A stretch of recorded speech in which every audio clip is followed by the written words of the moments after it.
Hello everyone, myself Balakrishnan from the AML department. Today we will discuss about the finite automata using JFLAP. First of all, finite automata is a core model in the theory of computation. It is one of the fundamental concepts in the theory of computation. It is widely used to model computation, the design compilers, lexical analysis, text search, and many pattern recognition applications. JFLAP is nothing but a visual and simulation interactive tool that helps us design and simulate finite automata and other formal languages in a user-friendly way.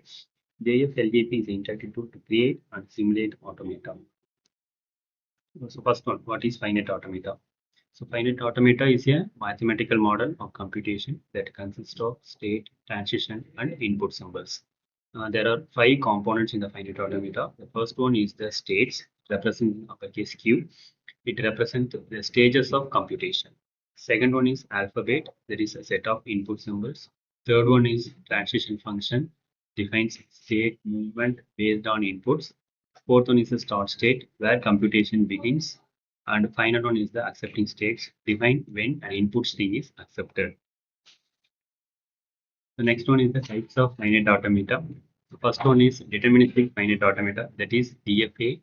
Each input leads to exactly one next state. Second one is the non-deterministic finite automata, is NFA.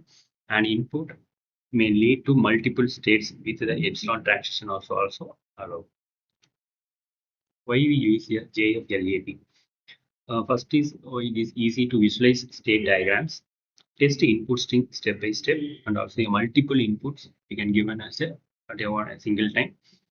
Third one is useful for experimenting at DFA, NFA, epsilon NFA, and conversions like NFA to DFA, epsilon NFA to DFA. Also regular expression and finite automatic equivalences, minimization, etc. Now we will see the demonstration in JFLAP. So first you have to install the JFLAP. It is open source software. The window is like this. In this finite automata, just click the finite automaton.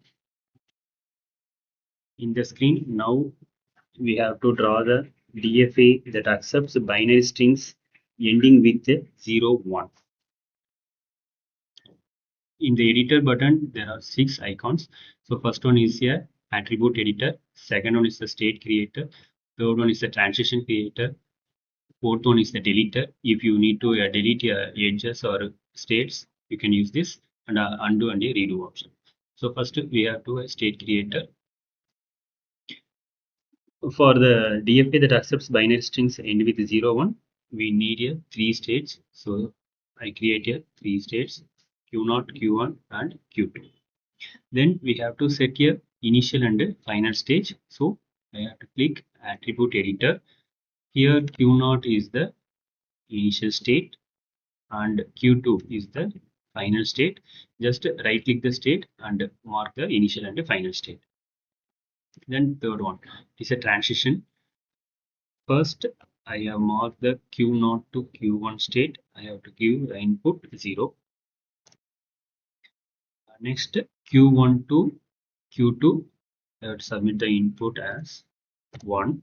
Other than this, from the state Q0 to Q0, I have the input given the input as 1. Also given an input for the state Q2. For state Q2, I have given an input as 0 as well as 1. This is the DFA diagram that accepts the binary strings end with 0, 1. So now we have to test the input string. That is the DFA is accepting the binary string or not.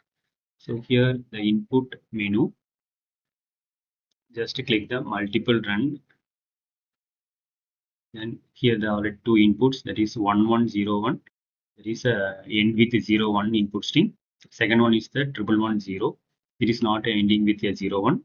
If you want any more strings, you have to given here. So I have given 1010, then 11001.